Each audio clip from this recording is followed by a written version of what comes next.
warahmatullahi wabarakatuh. Salam literasi.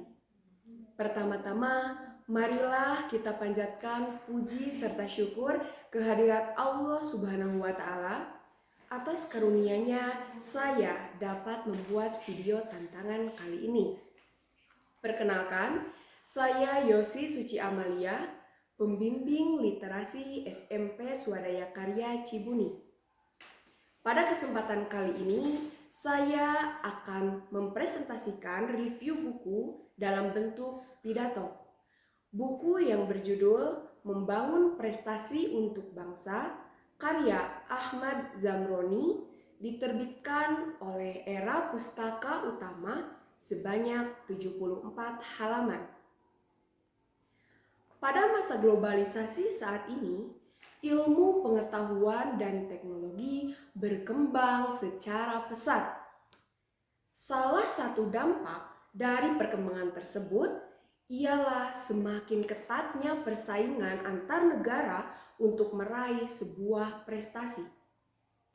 Tapi kuncinya ialah kita harus mempunyai keunggulan yang lebih baik dari negara yang lain. Saya di sini akan menjelaskan metode atau strategi yang dapat dipraktekkan oleh warga negara Indonesia untuk memiliki kemampuan yang lebih unggul di tengah persaingan.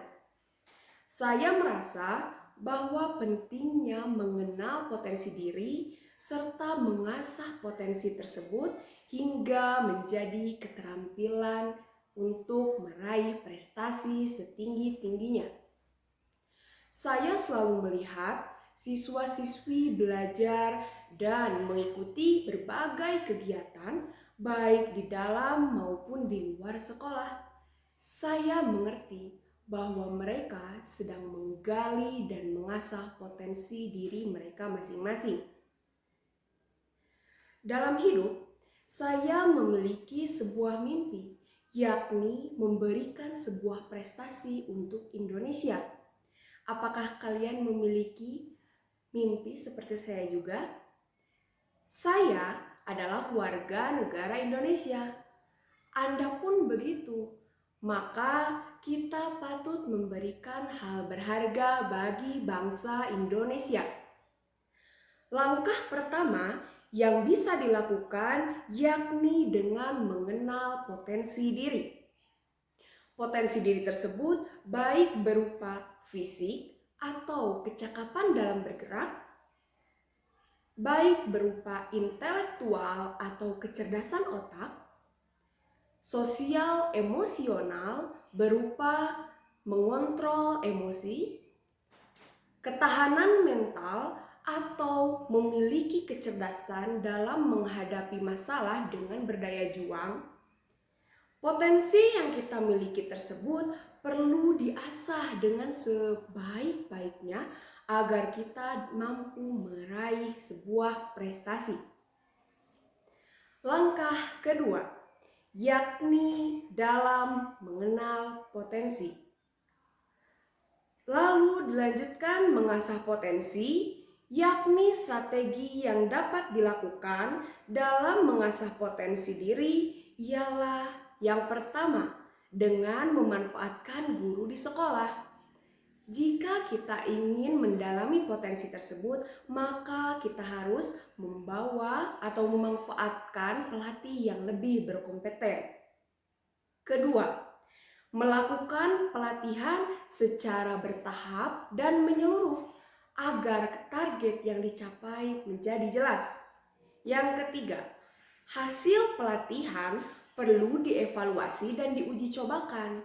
Hal tersebut dilakukan agar kita mengetahui sejauh mana pengasahan diri dalam potensi tersebut. Langkah selanjutnya atau langkah yang terakhir yakni dalam berkompetisi.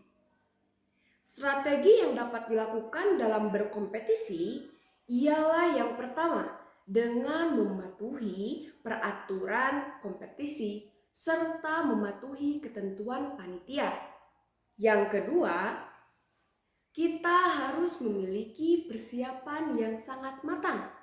Yang ketiga, kita tidak boleh menganggap remeh pesaing, sebab kita tidak tahu bagaimana kemampuan pesaing kita nantinya.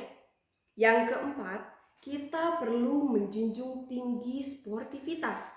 Yang kelima, menyusun dan menerapkan strategi yang jitu, serta kita harus menampilkan kemampuan terbaik yang kita miliki. Perlu diketahui bahwa prestasi tidak identik dengan juara. Sebuah proses dalam mengenal potensi serta mengasah potensi tersebut merupakan sebuah prestasi. Kiranya hal yang telah saya sampaikan ini mampu membuat kita merubah pola pikir dan bisa membuat kita lebih baik lagi ke depannya. Mari, sebagai bangsa Indonesia, kita bangun prestasi setinggi-tingginya. Demikian dari saya, mohon maaf atas segala kekurangan. Terima kasih atas perhatiannya. Wabillahi taufik wal hidayah. Wassalamualaikum warahmatullahi wabarakatuh. SMP Swadaya Karya Cibuni, berdaya, berbudaya, siap berkarya.